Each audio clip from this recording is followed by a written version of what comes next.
Oh, hello there, dear viewers. I'm Green Pangolin, and I'm here with Caves of Good.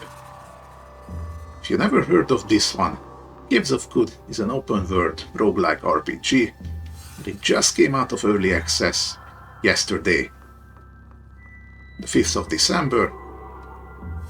It has been in early access for the past 17 years. So it's a pretty freaking huge game. Now, what does 1.0 mean for this game? On paper, means that the game is feature complete. You can play without problems from start to finish. But what does it mean? Practically, for me personally, not a goddamn thing, because I have a tiny bit of history with this game, and I have no clue what the endgame looks like, but I aim to change that. And I invite you to join me on this little endeavor. Before that, I want to quickly show you the options here. As you can see, there's a stupidly high amount of options. You can tailor this entire game completely to your liking. I advise you to actually go through this, check and uncheck stuff before you start your game, and maybe tweak it a little bit once you do start the game. Make sure to keep advanced options on, at least for the first time. You can really change your experience just by toggling a few options. Right. There's also mods to this game, if that's your thing, but the base game itself has a stupidly high amount of stuff, so to each their own, I guess. Now, let us start on an adventure.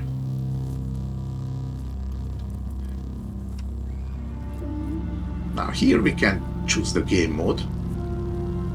Well, technically this game is a roguelike. It is very user-friendly. Here we can choose between classic mode, that's the roguelike permadeath mode. There's roleplay, where you get to checkpoint at settlements, and when you die, you just restart at the last place you were. There's wonder mode, you get no XP for killing, and more for just walking around, and also checkpointing at settlements. This mode is more for those who want to enjoy the world building, of which there is a great deal. There's also daily mode. I've never tried this, don't really feel confident in my skills, but it's nice of the devs to have this. And there's also a tutorial, which got added to the game just before 1.0. So basically it's for the new people.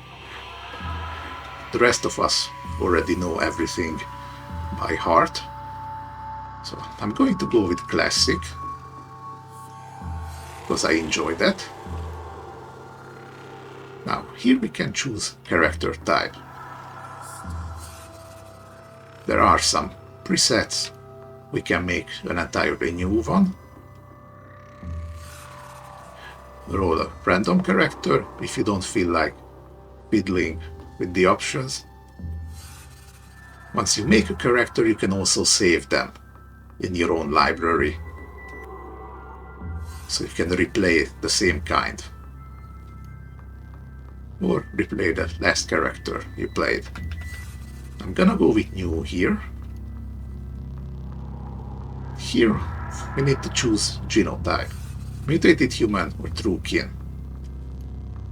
This is a pretty significant difference in how these two play. When you're a mutated human, you're going to gain mutations as you advance in levels, that is where all your power is coming from. There's some pretty crazy stuff in here.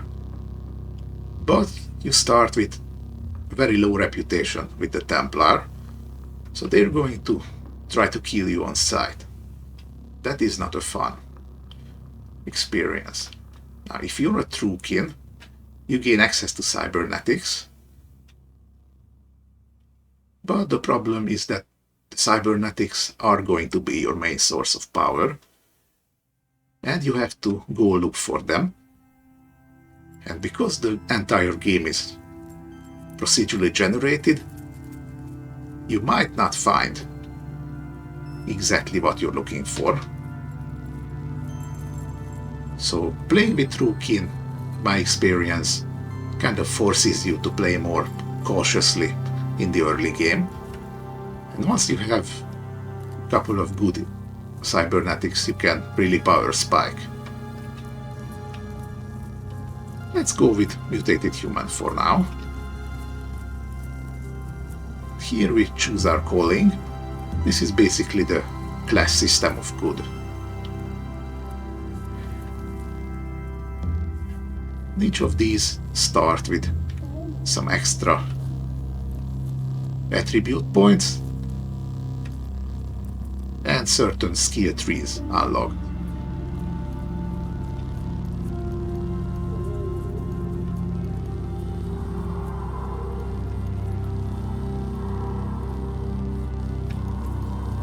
Now for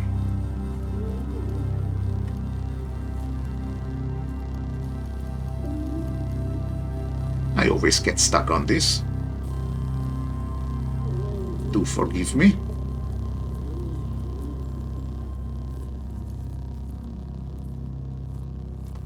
I think I'm gonna go with Warden here. Just a little basic extra strength, long blade, shield and ranged skills, plus a little Warden reputation. I think the general consensus is that Warden and Marauder are the easiest options for new players. All the others can be a little bit gimmicky. So let's go with Warden here. And now, because I chose mutated human, I get to choose mutations here. Up here, these first three options are the morphotypes. These change your game experience. Like here, if I choose Chimera, I will only have physical mutations. So if I choose this, I go down here. See, it's gonna block out all mental mutations. I generally don't like that. However, picking this option also makes you grow new limbs. And new limbs usually mean extra equipment slots, so that can spiral out of control. If you pick Esper, you will only have mental mutations. Mental mutations are really powerful, but you kind of have to know what you're doing with them. Plus, there's also a surprise mechanic later down the line, which I'm not going to spoil. Or if you're really not sure, you can just pick Unstable Genome. Whenever you gain a level, there's a 33% chance that you randomly gain mutation. Now, I usually take 1 point in this. You can actually take this multiple times.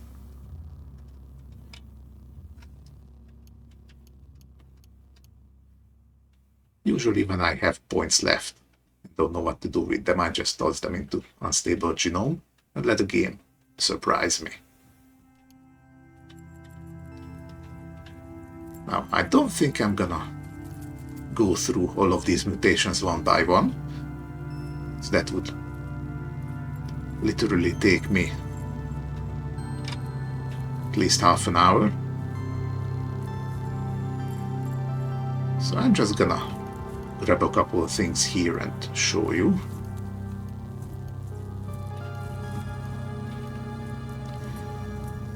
I'm gonna take quills here. That's gonna turn me into a porcupine and give me the ability to shoot quills all around me.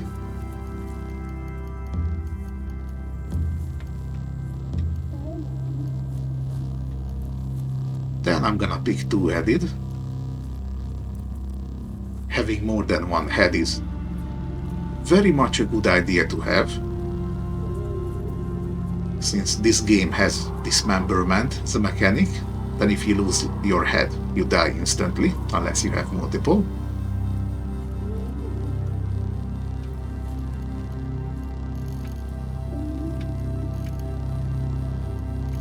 You can also pick defects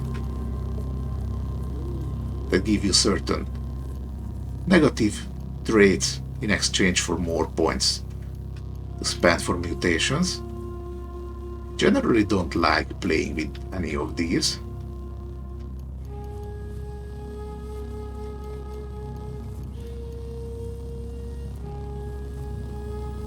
Let's take Stunning Force here. This is a mental mutation.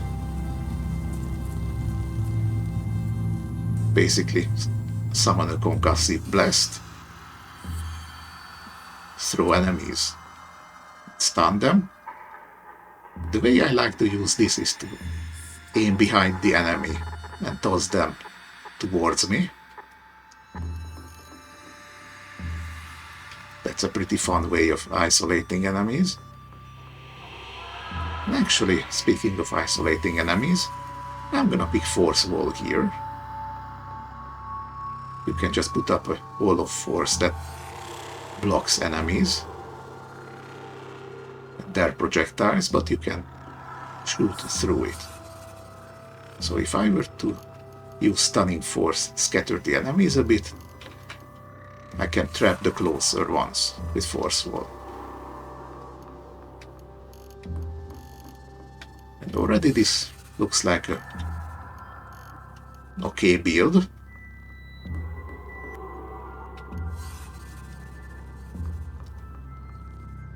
Next you have 44 points, see it down here. You can toss them between the attributes.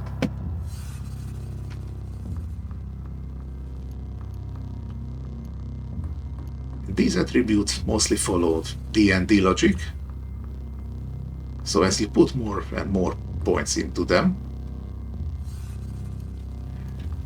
their cost is going to go up.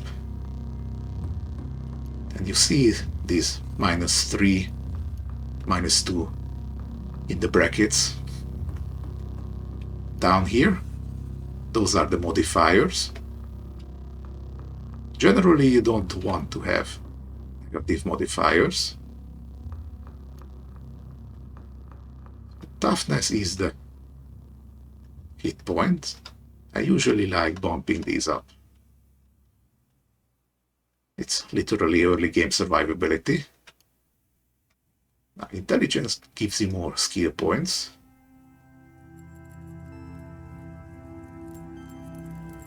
This is exclusively for crafting, which is huge in this game. Now, what I like to do is keep intelligence at 17. I'm gonna tell you why in a moment. I usually just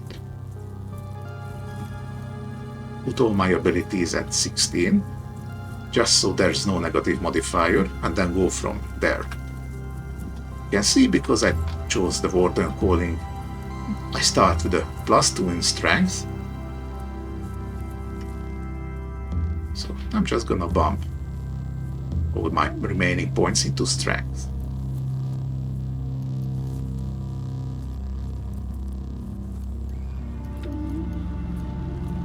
Okay, now this is decent for a starting melee character. The reason I usually have intelligence at 17 is that every few levels you gain a point, which you can distribute between attributes. But in addition to that, every 6 levels, you immediately gain 1 point to all of your attributes. So at level 6, I would go to 18 intelligence, and the +1 modifier would immediately increase my skill points. And the first tier of crafting skills needs 19 intelligence, and I don't usually bother with crafting in the lower levels, simply because I don't have the resources for it. And I found that having 17 intelligence at the start, even if I don't put any points into it manually, I'm going to get there by level 12, and that's just perfect, in my opinion.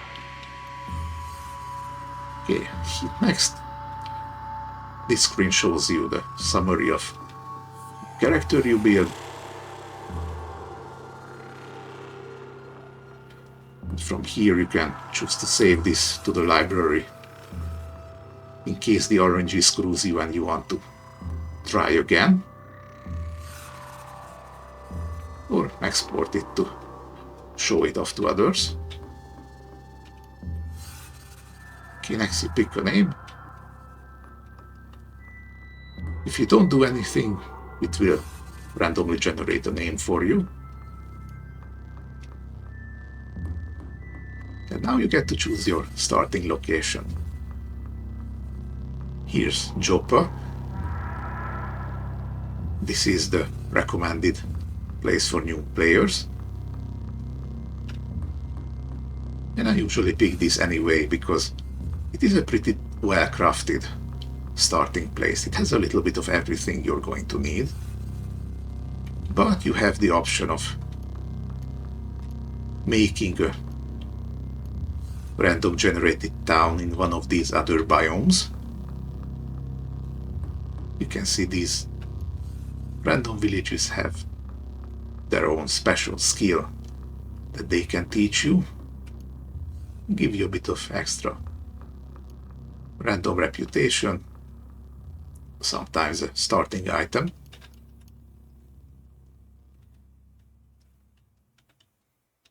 But Joppa is the easiest one to go with. Now we're going to wait until the world is created. You embark for the Caves of Kud. On the 27th of Ulu-Ut, you arrive at the oasis hamlet of Joppa along the far rim of Mogurai, the Great Salt Desert. All around you, moisture farmers tend the groves of viridian water vine. There are huts wrought from rock salt and brinestalk. On the horizon, woods jungles strangle chrome steeples and rusted archways to the earth. Further and beyond, the fabled spindle rises above the fray and pierces the cloud-ribboned sky. And here we are. This is Joppa.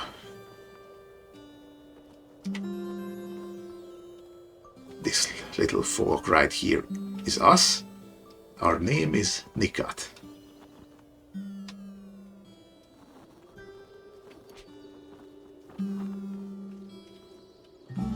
You can see, here's my equipment board.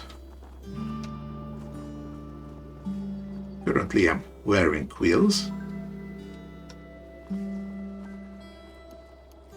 This is the occasional downside of mutations.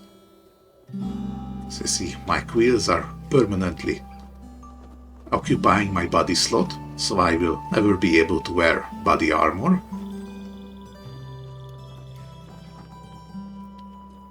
That's a mild problem.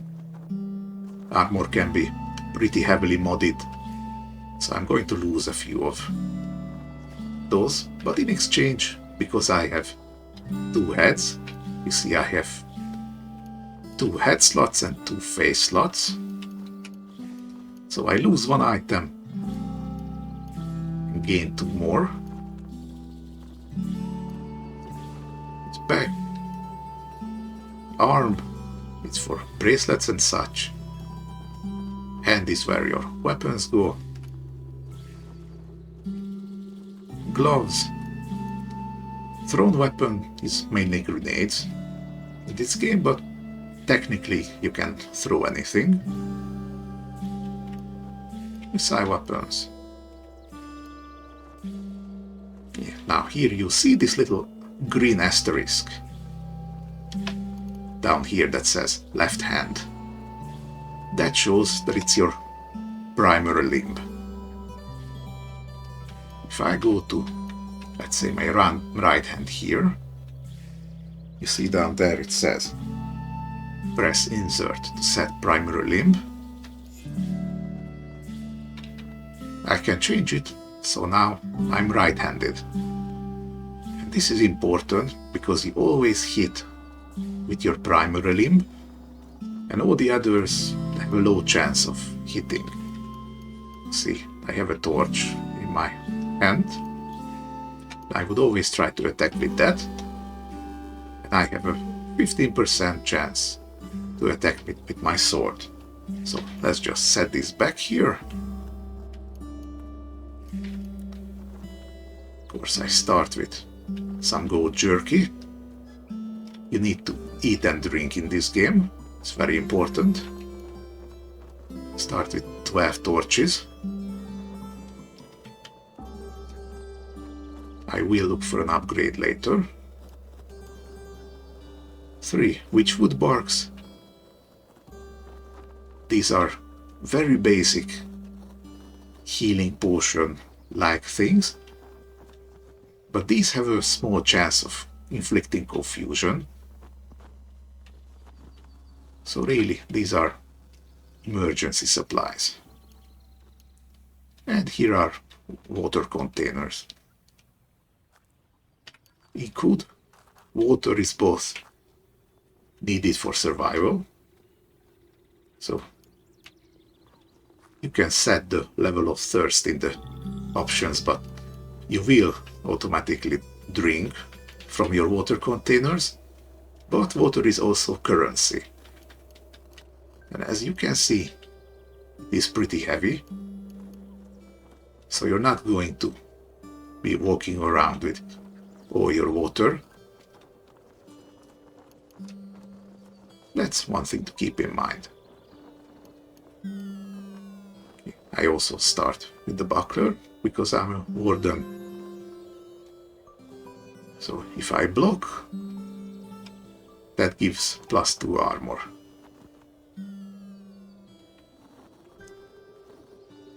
This value right here shows you the armor. This little circle right here is the dodge chance.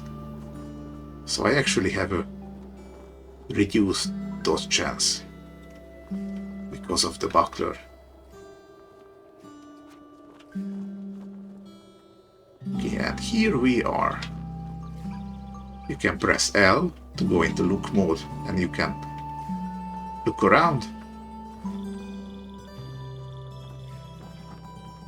read all the NPCs here. You can see every NPC in this game has an affiliation with certain factions of this game. So Mehmet here is loved by the villagers of Joppa, which is where we are. Disliked by Swardim for giving one of their kind an unfavorable horoscope reading. All of these are also randomly generated, so you can get some pretty funny ones. And he's hated by the villagers of Sumu for impersonating one of their leaders. Now, if I go up to him,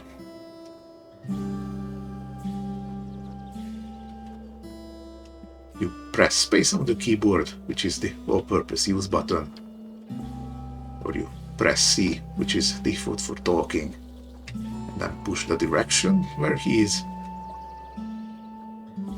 We can talk to him. Waterhand, I live and drink, traveler. I am called Nikat. Mehmet, the tongue says. Live and drink, Nikat. Can you tell me about your village, Joppa? Water vine farm in the lap of the marsh. You've sucked the moisture out the vine wafer, yeah? We tend the plant here. Wind of the great desert cools a touch and gives up moisture. Just enough. The tongue can taste 100 kinds of wind, you know. Anyhow, that's where my wandering mind goes. More's about Joppa, I say, speak to our elder friend, Hirudad. Up northwise the path. I am in search of work. I have it then. Something is eating our water vine, round beetle moon. Kurun says he saw a creature, spider-like, slinking in the brine. But no cave spider would dare get so near Warden's stumps. I tasted a bit of red fleck in the pool. Shale, like we find in the soil by Red Rock. Hike there, will you? To Red Rock. Just about 2 parasangs north of Joppa. Kill the vermin and bring one's corpse back, for seeing what it is. Elder will take care to pay you after, Waterhand. Very well, I will do as you ask. And now we have our very first quest. Now we can keep looking around.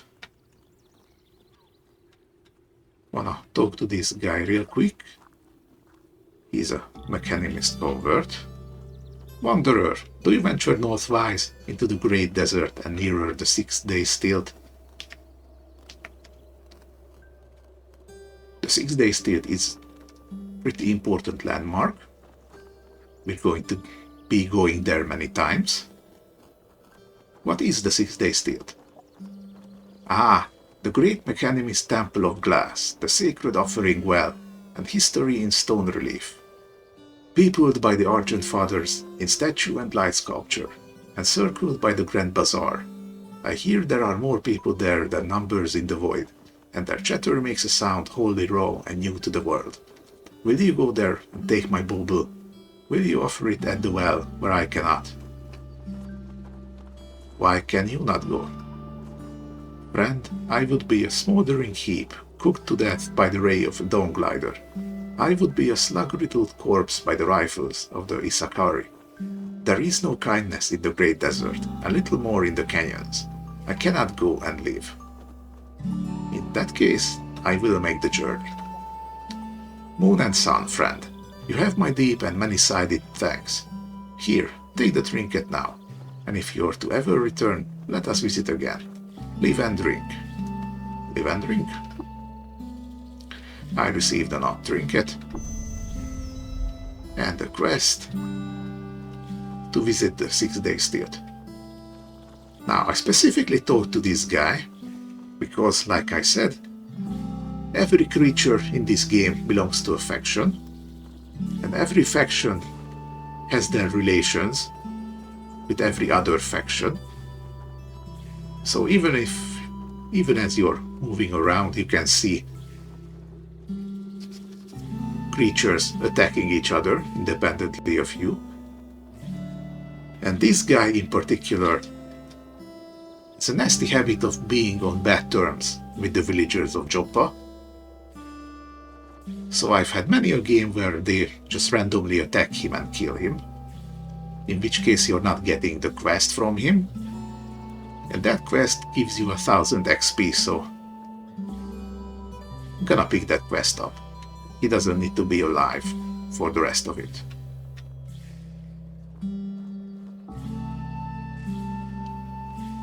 And speaking of relations, I had a game rather recently. I have no idea how it happened, but one of the villagers here in Joppa attacked the warden, that is this guy, and the warden attacked back, and because the warden attacked back, that angered all the villagers that were around, and they all attacked the warden. Now the warden is said to be slightly stronger than the villagers, so what ended up happening was all around the warden there were corpses, including the merchant that's over here, So in the whole village of Joppa, there were like 3 NPCs left, plus the warden. And I lost a pretty good deal of actions I could take here, but it was hilarious to watch. Now these are just houses. Back in the older versions of the game, these were your starting source of resources, since you could just go in and loot these chests, but probably because of that they put windows on these houses so the villagers can actually see you steal, which still doesn't matter all that much if you're careful.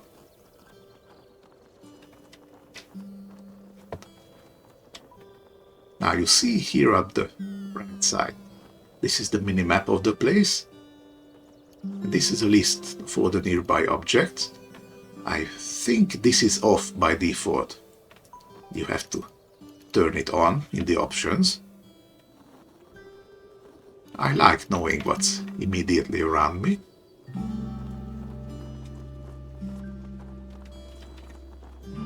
So I can just look around in these places. Now this one house doesn't have a window, so if I close the door so no one can see me, up here is a canteen. Just gonna walk up to it. Press G for get. It's going to tell me that it's not owned by me, but I'm going to take it anyway. Since nobody has seen me, there will be no repercussions. Let's see this chest over here.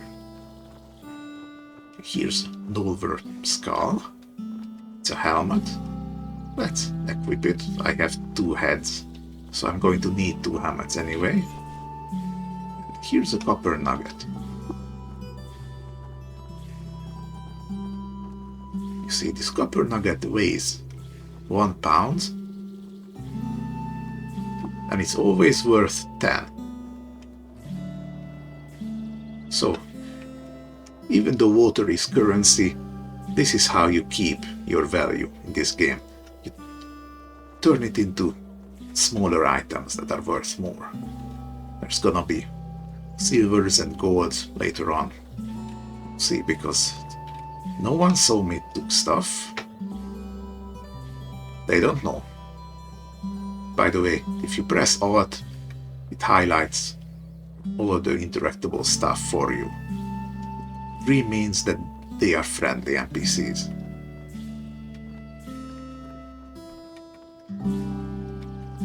Just in case you want to know. Also, sometimes it is very important to check, especially down in the caves, because there are mimics in this game. So you will not know if something is a mimic. Here you press Alt and see a piece of the wall that is just red like an enemy. So that can get you a bit of paranoia after a while.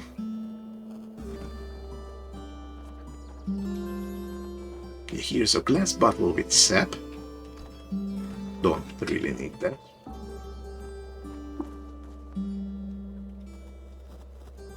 You can sleep in beds, bedrolls, hammocks, and the like. Doesn't really do more than flavor.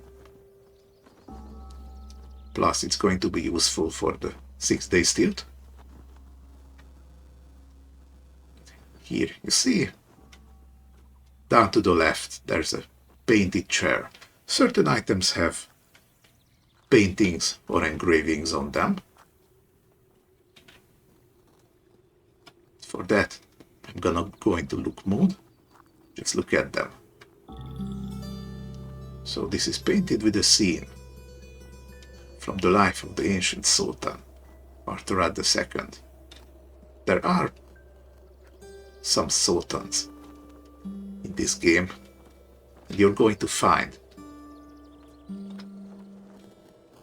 from all the paints and engravings snippets of their lives. These are also randomly generated. And later on you can trade these informations that you get with certain factions that are looking for specific stuff.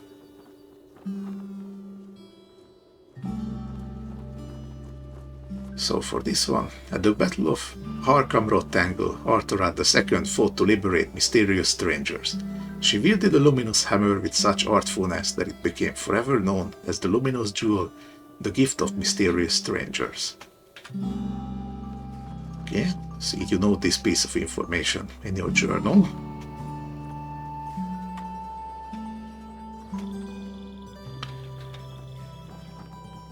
But what this little snippet also means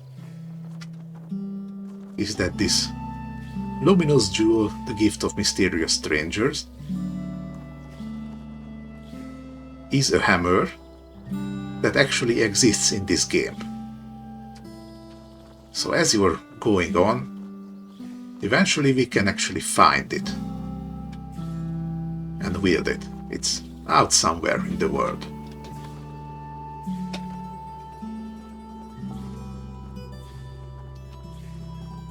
There are also statues, like this one over here.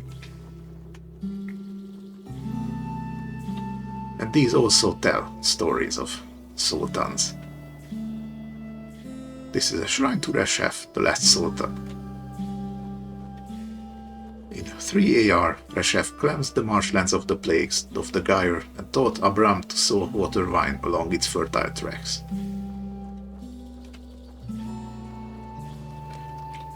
So you're just gonna look at every piece of statue and writing. You're going to get a bunch of information, lore and stuff. The terracotta board has been painted with ochre and ground iron. It reads, "Go away."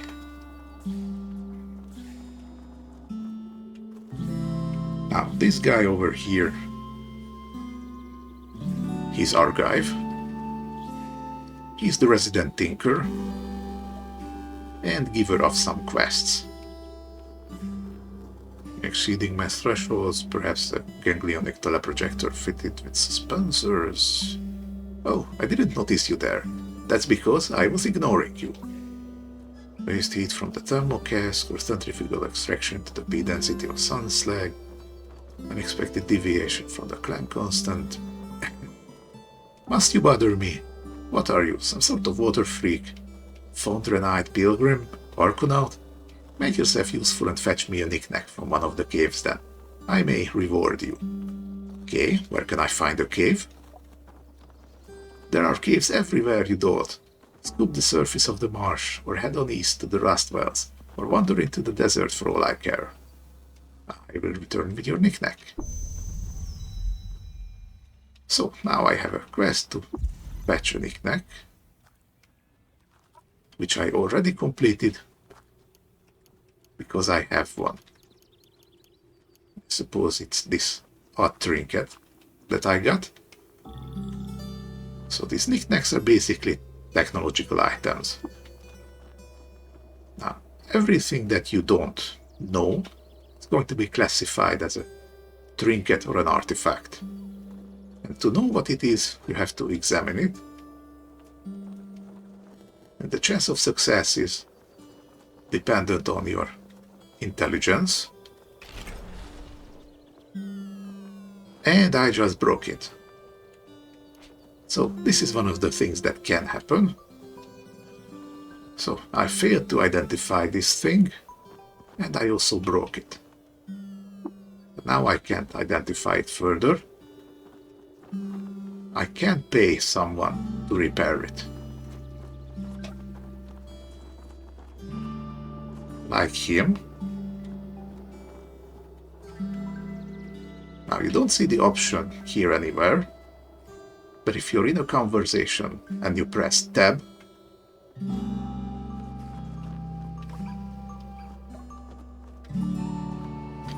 well, that's supposed to bring up the trade screen all the time. Seems it was patched out. Okay, here I can trade with him.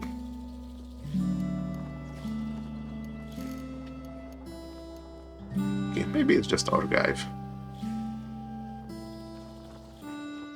It's okay, I'm going to sell my leather armor here.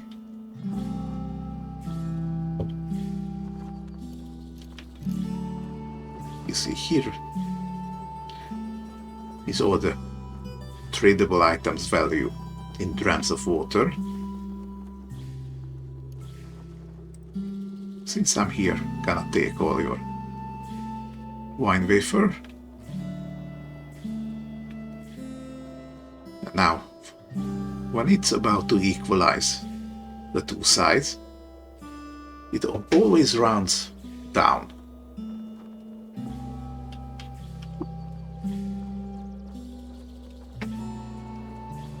You see, I'm selling something for 1.75 and buying stuff for 0.06, and I'm only getting a single dram of water for it. It's a little something to keep in mind.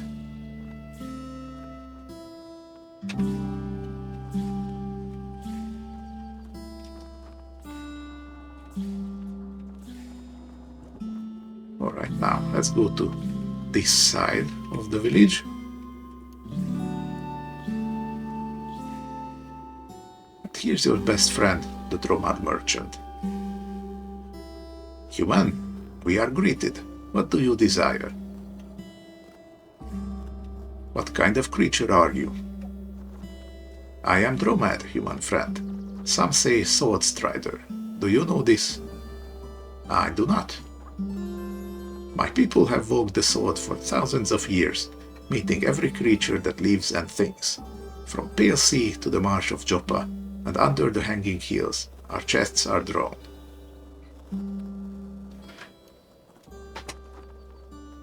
You see, he is the resident trader. It's all sorts of good stuff for you. I like to stock up on arrows in the early game, at least until I get a firearm somewhere. He's got some artifacts and a book.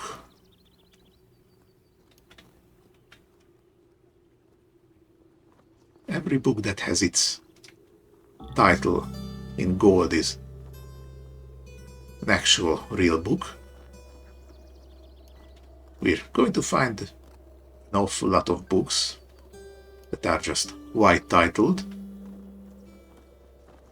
You don't need to read those. Those are literally random generated gibberish.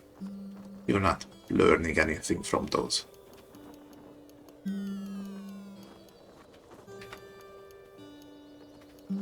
See, he's selling a chrome revolver. It's a very good early game weapon. It's also very expensive, so we can't really get it. Now you see this scrap, these cracked lens, fractured microchips. These are going to be useful when we have the tinkering skill. You're essentially looking for stuff like these. You're gonna break them down, get what's called tinkering bits, and you just use those to craft your items. It's a very simple system. It works really well.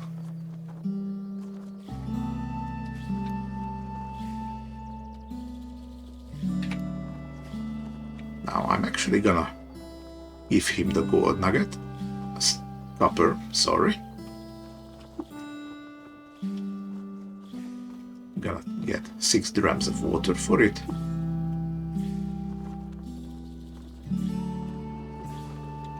it's good enough.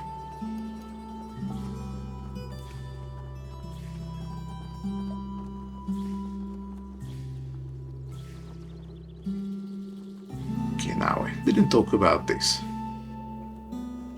In Caves of Good, because water is precious, with certain NPCs you can do what's called a water ritual. I'm gonna offer them a dram of water, and what that does is that all the relations that they have with the factions, you're going to get them by proxy. So because Mehmet is loved by the villagers of Joppa, doing the water ritual with him would boost my reputation with the villagers of Joppa. But because he's disliked and hated by these other two, I would lose reputations for those.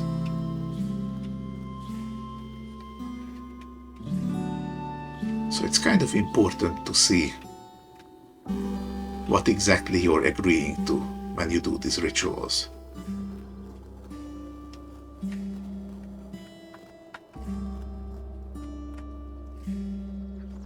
Okay. Up here is an apothecary of sorts, and right here is the village elder. We're going to bring back the corpse of whatever is eating the water vine to him to finish the quest. Now this right here is an oven. Like I said, you do need to eat and drink. You drink automatically, but you don't eat automatically, so every once in a while you need to stop at an oven or make a campfire and just eat. This whip up a meal option is always available, and it does nothing but get your food levels back up. If you get the cooking skills, you can actually choose ingredients, cook from recipes that you learned from books along the way. And depending on the ingredients that you use, you're going to get some generated effect for the rest of the day. Like here, I can eat fresh apple mats, which is the specialty of this village.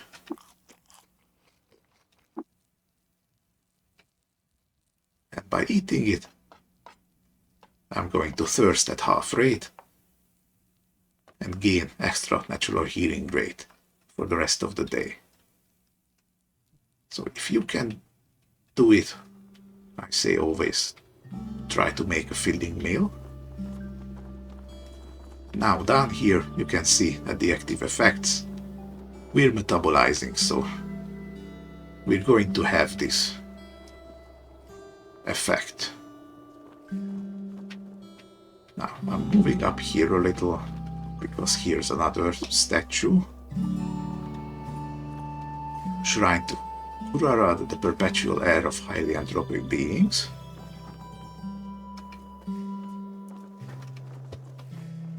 And he was another ancient sultan.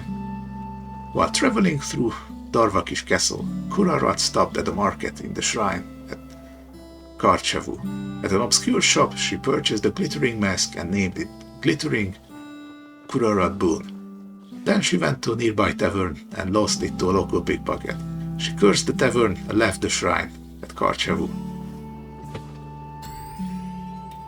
Okay, and now we gained the location of this castle and noted it down and gained the quest to visit this place and recover this mask and gain this information for the Sultan histories. So already from this one shrine we got 3 things.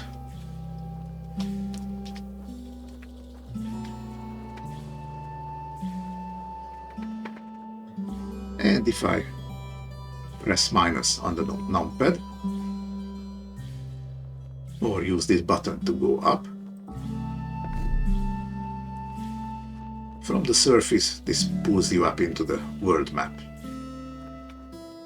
You can see this is the world, and we are here at this tiny little portion of it.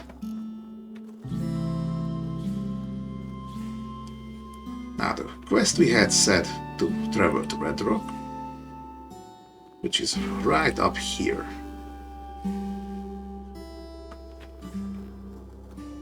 Now when you look at this map, it already looks big, but visualize it by thinking each one of these squares as 9 squares actually. So one central and all around. So from Joppa, which is in the middle, I would need to move 2 screens to be at the southern edge of this one. So it's not actually 2 steps up to here, but 6.